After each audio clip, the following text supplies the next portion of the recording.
Ngasi'y kaya'y nagpenjaba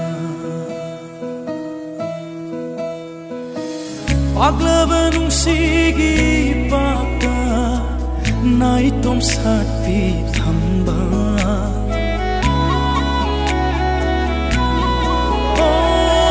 Paglaba nung sige pagka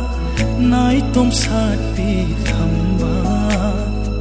Nang di ay gitaway ni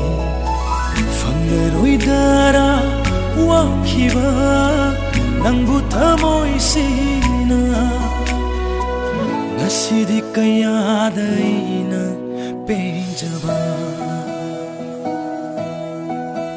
Ay gipukning likol da sa't lupo Naningtam na chanabi Ay gipukning likol da sa't lupo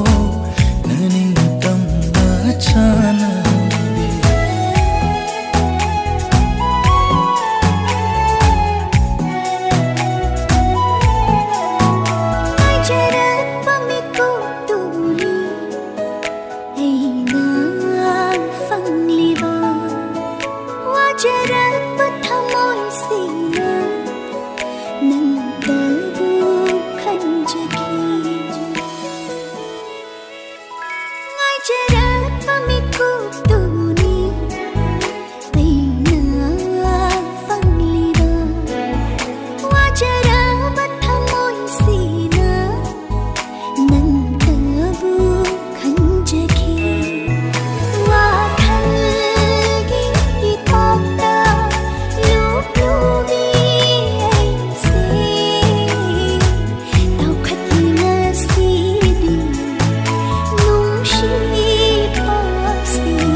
Amagpalaytraba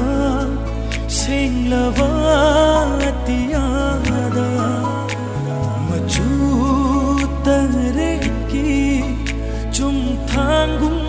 alibi Malem kumbara mangkiba Tarabasu Ngalukko nang di aigi Tamoy sida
Habal sida